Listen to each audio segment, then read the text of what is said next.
Hey there. Before we get into today's episode, I've got something exciting to share with you.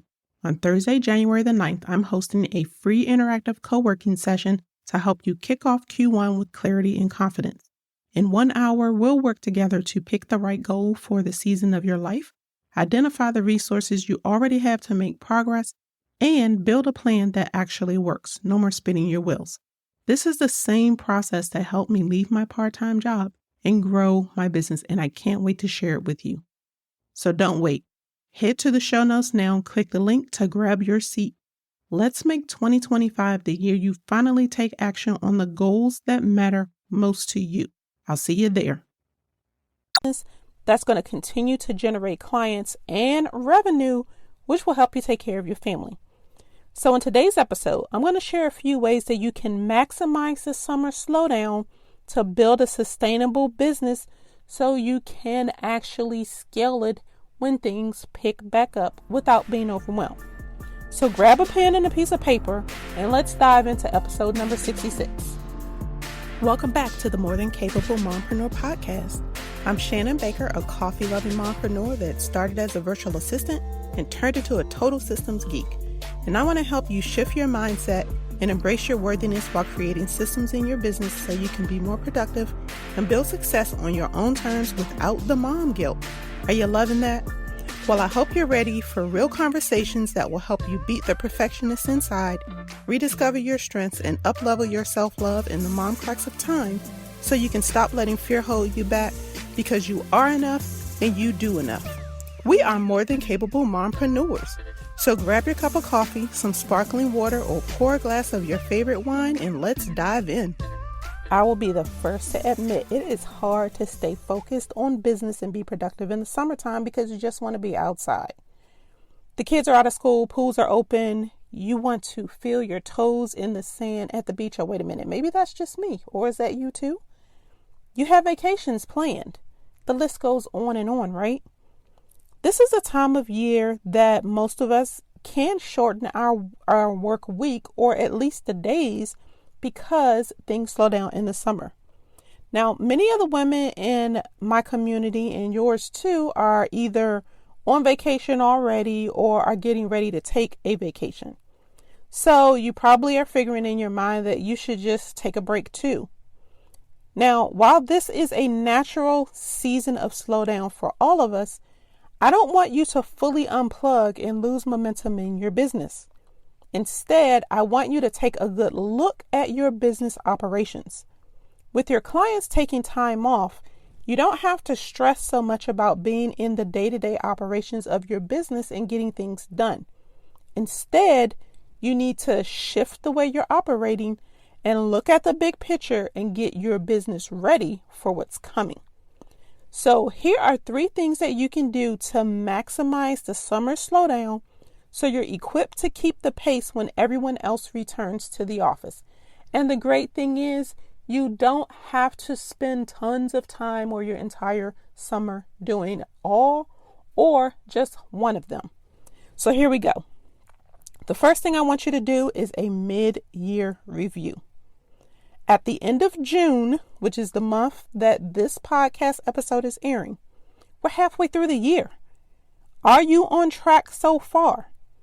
You may not have had time to really check this year because you've been busy. So do it now. And it doesn't have to take a long time.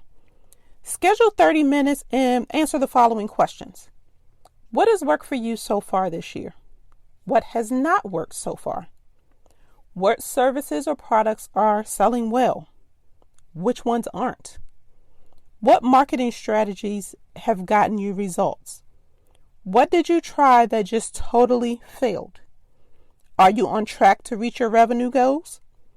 What can you focus on to get better results by the end of the year? The answers to these questions are going to help you decide what you need to focus on for the rest of the year. Then once you have that, you can create a plan, a simple plan to make it happen.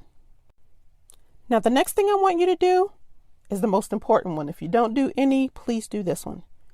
Audit your back office. You have to have the right back office systems in place to save you time and energy. When you're a one-woman show, systems are the key to working efficiently and not having to do every little thing yourself. Now, one of the things you can do during the summer slowdown is do a systems audit and a systems review. And yes, they are different. That way you can make sure everything is where it's supposed to be and that it's working in a way that benefits your business. Now, there are 6 core systems that you need to have in place. Do you know all 6? If not, no worries. The 3 that you definitely need to make sure you have implemented or updated are your filing system, your scheduling system, and your communication system. Go back and listen to episode number 62 for more detailed information on those. Now, what I need you to do is take action and audit your back office. See what's there, see what's missing. If you want some help with that, no worries, I've got you covered. You can grab a copy of my DIY back office assessment. The worksheets are going to help you identify the gaps in your current operations that are preventing you from reaching your goals, and you can complete it in 15 minutes or less. You also get a 15-minute call with me to discuss your results and map out a quick action plan so that you can move forward. And it's only $27. A link to that is going to be in the show notes. Now, something else that you can do, give social media some attention. Social media marketing takes a lot of time and effort, believe me, I know, but it is worth it if you do it right. Now, more than likely, you don't have a lot of time to really build your community online. So focus on that this summer. And you can do this by engaging with others online on your social media accounts in small increments, like 10 minutes or less at a time. That way you don't get overwhelmed and you don't get sucked into that rabbit hole.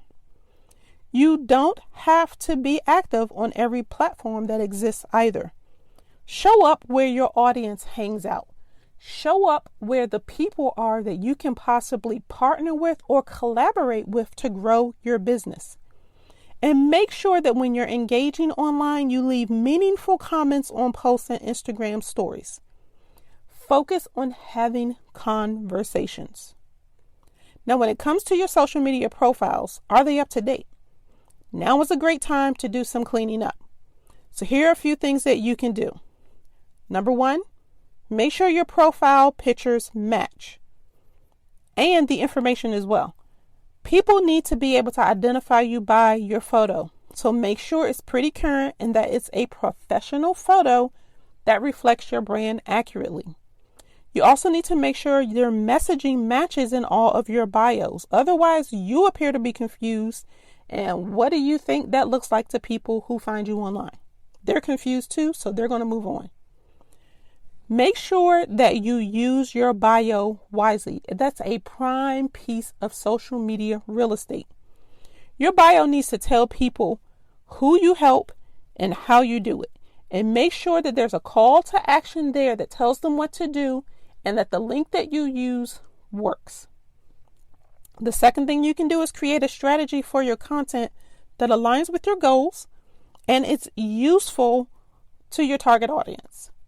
That means you have to invest time in defining who your audience is, and then that way you can create content that is value to them, not a bunch of fluff.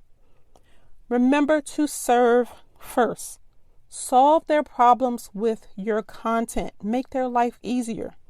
Inspire them to take action. Inspire them to live their life, build the business of their dream. Help them get to know you better through your posts. If you do all of this, remember that no like and trust factor, the sales are going to come on their own. Now, if you want help using Instagram to go grow your business, go back and listen to episode number 39. It's a chat with my biz bestie, Allison Shows, the boss lady in sweatpants. She is one of the Instagram experts in my community. And for help updating your personal brand, go back and listen to episode number 61, which is my chat with another one of my biz besties, Robin Graham. She shares her 5 C's of branding and tips to help you take better branded photos with your phone. So I hope you are ready, pumped up, and are going to get some things done during the summer slowdown. You'll thank me later if you do. Now, there are going to be links to the DIY assessment and the episodes that I mentioned in the show notes for you. So I want to thank you for tuning in this week. Please let me know if you found this episode helpful. Take a screenshot, post it on Instagram stories, and tag me at _Shannon Baker. Or better yet, DM me and let me know which tip was your favorite. I cannot wait to hear from you. Now remember, you are more than enough. And until next time, keep calm and streamline.